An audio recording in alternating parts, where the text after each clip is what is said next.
Свесни сме дека интегритетот на професијата и начинот на кој што функционираа медиумите веќе подолго време наназад беше загрозен и тоа беше наведено во повеќе меѓународни извештаи на организации кои што го наблюдуваат работењето на медиумите, а секако и во домашни извештаи.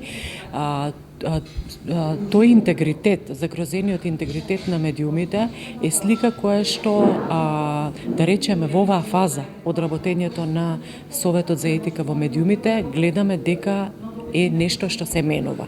Што значи тоа? Тоа значи дека забележуваме известни промени во начинот на кој што информираат медиумите кон подобрување на нештата, меѓутоа се уште медиумите не се ослободени од одредени влијанија и се уште треба да се работи многу на она што значи целосно почитување на нормите и правилата на професијата. Тоа како организација ние го осознаваме преку поднесените жалби и представки од различни представници на јавноста кои што укажуваат на непочитувањата на кодексот, укажуваат на прекршување на етичките правила и стандарди. Најчесто ни се пријавуваат случаи кои што се поврзани со едностраното информирање, односно има недостиг на соодветни извори на информации, понатаму имаме пријавени случаи на мешање на факти со коментари и мислења. Имаме случаи во кои што се пријавуваат за жал и некакви дискриминаторни практики на известување во самите медиуми. Тука особено ни е битен граѓанскиот сектор кој што ни ги пријавува таквите околности, што севкупно укажува дека навистина треба да се работи се уште. Ние секако го имаме предвид и поширокото обкружување, условите во кои што работат медиумите, динамиката на работење што ја имаат, меѓутоа тоа не е оправдание да се кршат професионалните стандарди.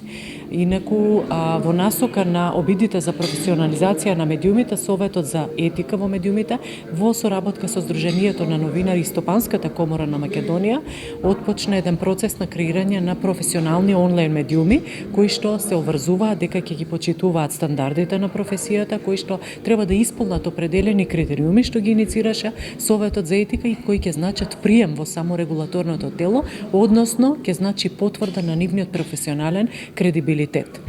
Медиуми кои што се обврзуваат дека ќе работат професионално, ќе го почитуваат кодексот, транспарентно ќе ги објавуваат своите податоци, во смисла кој стои за тој медиум, која е редакцијата, кој практично ги создава новинарските содржини и така натаму, доколку се почитуваат тие принципи, секако ќе бидат дел од саморегулаторното тело. Меѓутоа, идејата на оваа замисла е преку соработката со бизнис секторот да овозможиме правилно насочување или афирмативна поддршка на доброто новинарство. И на тој начин, оние кои што не се посветиле, не се заложиле, не се обврзале да работат професионално, самите ќе се истиснат од медиумската сцена.